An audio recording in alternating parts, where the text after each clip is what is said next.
Every pruning guide out there will tell you to remove dead wood, thin out crossing branches, and keep the center open. And that's all true.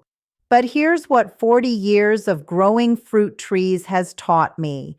Those basics will get you a healthy tree. They won't get you a heavy producer. The difference between an okay harvest and one that has you begging neighbors to take apples off your hands comes down to 3 cuts that most people skip completely. If you make these cuts before your trees wake up in spring, and I mean before, you'll see the difference this summer. I'm going to show you exactly where to make them. Now, before we get into the cuts themselves, let me explain why timing matters so much here. And I promise this won't be a boring science lesson. When your fruit tree is dormant in winter, it's not actually sleeping. It's storing energy. All that sugar and starch from last year's leaves is sitting in the roots and trunk, just waiting for spring. When you prune during dormancy, you're not wasting any of that stored energy. The tree hasn't spent it on new growth yet. So when spring comes, all that energy goes into fewer branches. And fewer branches means bigger, better fruit on each one. If you wait until spring when the buds are already swelling, or worse, when there are leaves on the tree, you're cutting away energy the tree already invested. It's like throwing money in the trash. That's why late January through mid-February is the sweet spot for most of us. The tree is fully dormant, the coldest weather is usually past, and you've got a few weeks before things start waking up. All right, let's talk about the 3 cuts.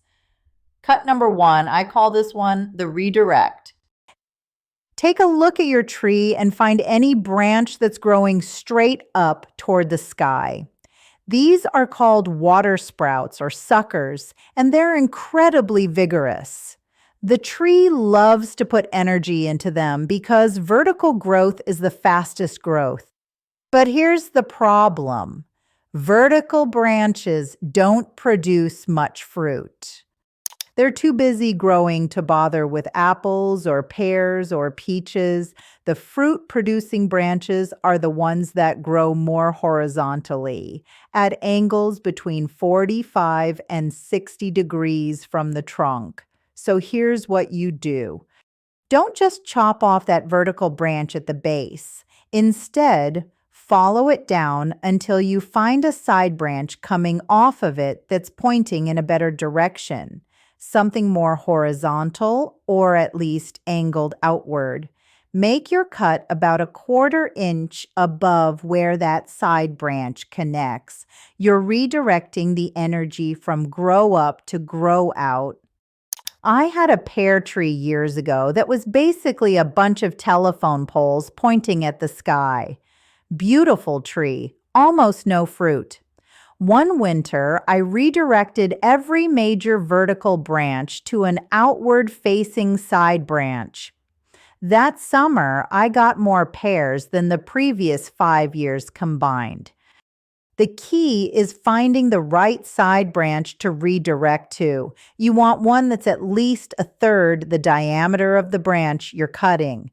Too small, and it won't be strong enough to become the new leader. Too close in size, and you might as well just be topping the tree. And please use sharp bypass pruners or a good pruning saw. Dull tools crush the wood and leave ragged cuts that invite disease. I sharpen mine at the beginning of every pruning season. That's cut number 1. Redirect vertical growth to horizontal growth. Cut number 2 is what I call the thinning cut. This one's a bit counterintuitive, so stay with me. Most people look at a fruit tree covered in flower buds and think more buds equals more fruit. It doesn't work that way. A tree can only support so much fruit. If it sets more than it can handle, You get a bunch of small, tasteless fruit instead of fewer large, delicious ones. The tree will actually drop excess fruit on its own in early summer. You've probably seen those little marble-sized apples on the ground in June, but by then the tree has already wasted energy growing fruit it was just going to abandon anyway. Thinning cuts solve this before it becomes a problem. Look for clusters where multiple small branches are growing from the same area. Fruit trees love to do this, especially at the ends of branches. You might have 4 or 5 little twigs all bunched together. Your job is to pick the best 1 or 2 and remove the rest.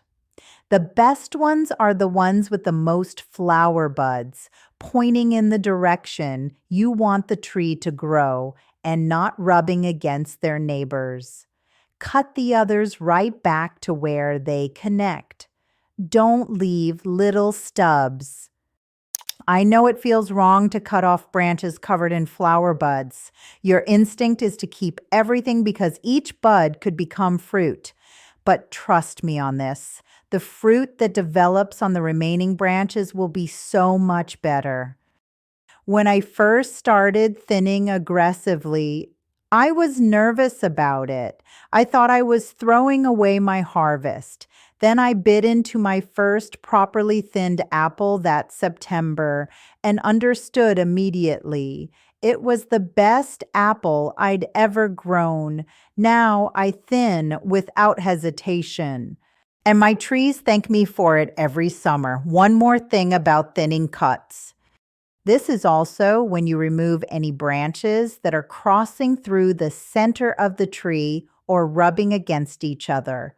Rubbing branches create wounds, and wounds invite disease and pests. If 2 branches are touching, one of them needs to go. So that's cut number 2. Thin out clusters and remove anything that's crossing or rubbing. Cut number 3 might be the most important one, and it's the one almost nobody does. I call it the heading cut for fruit wood. Here's what you need to understand. Fruit doesn't grow on old wood. Well, some does, but most of your best fruit comes from wood that's between 1 and 4 years old, depending on the type of tree. On an apple tree, the best fruit comes from spurs, those stubby little branches with wrinkled bark that stick out along the older branches. But those spurs only produce well for about 5 to 7 years. After that, they get tired. On a peach tree, fruit only grows on wood that grew the previous summer. That's it, 1-year-old wood only. Anything older is just taking up space. So cut number 3 is about stimulating new growth in the right places. Find a branch that's been producing fruit for several years but seems to be slowing down. The fruit is smaller than it used to be, or there's just less of it. You'll often see this on the lower interior branches that aren't getting much light anymore. Now follow that branch back toward the trunk until you find a good, strong side branch or a dormant bud on the older wood. Cut just above it. This heading cut tells the tree to push energy into that area and grow new wood. New wood means new fruit. For peach trees, this is especially important. You want to head back about 1/3 of last year's growth to encourage more new shoots lower on the tree. Otherwise, all your fruit ends up 20 feet in the air where you can't reach it. I had a cherry tree that was barely producing anymore. It was probably 15 years old, and I figured it was just done. Before I pulled it out, I decided to try some aggressive heading cuts. I removed about 40% of the canopy, focusing on the oldest wood. The next year, it fruited like it was brand new. That tree is still going strong today. So that's cut number 3. Head back old, tired wood to stimulate new fruit wood. Now let me share a few things I've learned the hard way that might save you some trouble. First, don't try to fix everything in one year. If your tree hasn't been pruned properly in a while, it's tempting to go in there and make all the changes at once. Don't do it. Removing more than about a quarter to a third of the canopy in one season stresses the tree badly. Make your most important cuts this year, then come back next winter and do more. A 3-year renovation plan is much better than one brutal pruning session. Second, the tools matter more than you think. A clean cut heals faster than a torn or crushed one. Use bypass pruners for anything up to about 3/4 of an inch thick. Use a sharp pruning saw for anything bigger. And please clean your tools between trees if you have more than one. Diseases spread on dirty blades. Third, step back and look at the whole tree before you make any cuts. Walk around it. Look at it from different angles. Decide what shape you want before you start cutting. I've made the mistake of diving right in and ending up with a lopsided tree more times than I'd like to admit. Fourth, learn what fruit wood looks like on your specific trees. Apple spurs look different from pear spurs. Peach fruit buds are fat and fuzzy, while leaf buds are small and pointy. Cherry fruit buds usually cluster together. If you don't know what you're looking at, you might cut off exactly the wrong thing. And fifth, don't seal the cuts. I know there are products out there that claim to help, but research has shown that trees heal better when you leave the cuts open. Just make clean cuts and let the tree do its thing. If you're still feeling nervous about making these cuts, here's my advice. Start with one tree. Make one redirect cut, do some thinning, and make one heading cut. That's it. See how the tree responds this summer. Watch where the new growth happens. Watch where the fruit sets. Once you see the results, you'll have the confidence to do more next winter. I've been pruning fruit trees since I was helping my grandmother in her orchard as a little girl. She always said that pruning is a conversation with your tree.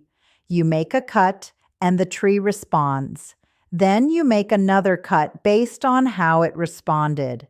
That's still the best advice I've ever gotten about gardening. Pay attention to your trees. They'll tell you what they need. All right, let me recap the 3 cuts real quick. Cut number 1 is the redirect. Take vertical water sprouts and redirect them to outward growing side branches. This changes the tree's energy from growing tall to growing fruit. Cut number 2 is the thinning cut. Remove excess branches from clusters, take out anything crossing or rubbing, and open up the interior of the tree to light and air. Cut number 3 is the heading cut for fruit wood. Cut back old, tired branches to stimulate new growth that will produce better fruit. Make these 3 cuts before your trees wake up in spring, and I promise you'll see the difference at harvest time.